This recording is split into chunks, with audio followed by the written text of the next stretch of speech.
Switzerland in Davos under the theme Globalization 4.0, shaping a global architecture in the age of the fourth industrial revolution. The World Economic Forum is the international organization for public-private cooperation, and the forum engages the foremost political, business and other leaders of society to shape global, regional and industry agendas. How did this year's event align with South Africa's economic transformation? To help us unpack this is Sifiso Falala, who is the Chief Executive and founder of Plus 94 Research, one of the largest independent research companies in South Africa. Thank you very much for coming. Thank you very much, Colin. All right, when we take off from last year when President Cyril Ramaphosa went to Davos, he went there from a country that had a turbulent 9 years, and he went there to make clear a few issues regarding how South Africa was going to approach its transformation agenda. Do you think that this year, when he went there for the second time, he did say to them, we had a couple of things to correct, we did it, and here we are? I think, yeah, certainly there is a better mood in the South African camp, and there's a positive vibe. When you go to places like the World Economic Forum, you can't sign too many deals there. It's important that you parade the country positively. And South Africa has come across as a united force at that conference. More than that also, I think the things that he said in 2018, he managed to consolidate them in 2019 and also to give feedback on some of the projects that he had undertaken to achieve. So there was, during this conference at least, a positive vibe around South Africa as an investment destination. Yesterday, when the economics editor Thandeka Gqubulembeki was talking to President Ramaphosa, she mentioned the issue of credibility deficit that some developing countries are known for. So this time around, do you think that he was able to convince the world to say that, yes, we are known as a country that has corruption, but we are doing something about it? And can you really get credibility when you are doing something about corruption, or will you get it when you are done dealing with it? Yes, the world tends to look at emerging markets as potential markets. And to that extent, they look at what are some of the areas where they can grow and develop. Is there an intention to grow? Is there enough buy-in in terms of growing? And South Africa was able to demonstrate that. And in terms of some of the budget deficits that we have as an economy, those would be overcome. Investors would pay more attention to the longer term. In other words, what will be our fiscal policy longer term? What will be the social and economic stability facing South Africa in the immediate future over the next few years? And once again, South Africa this year came across credibly with the new president of the country. And it is something that remains to be seen whether or not after the elections we will manage to maintain that stability. Did it come as a shock to you when Minister Lindiwe Sisulu said South Africa was not ready for the fourth industrial revolution? It depends on what she means. If she's talking in terms of individuals that are skilled in terms of artificial intelligence, different types of data analytics, generation of content, that is not true.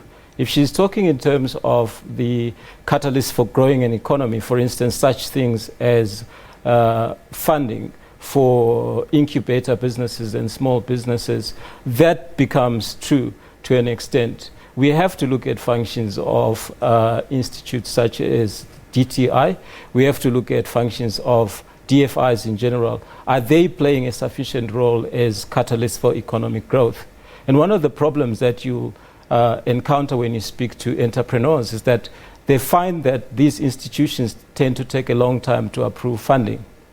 So individual businesses that are part of the fourth industrial revolution need not be big businesses themselves. If you look at a business such as, for instance, Facebook, it owns WhatsApp, it owns Instagram, and owns at least another 70 companies. Some of these companies are quite small, so there'll be a lot of mergers and acquisitions and working together. And this is good news for transformation. If you look at, again, a company like Alphabet Media, which owns Google, which owns YouTube, which owns Ad Index, and so on and so forth. These companies, some of them are quite small. So we have an opportunity to transform and be an integral part of the fourth industrial revolution. But we need speed when it comes to catching up. Currently, DFIs take way too long to approve funding. And at the same time, it is not clear exactly what some of their imperatives are when it comes to funding.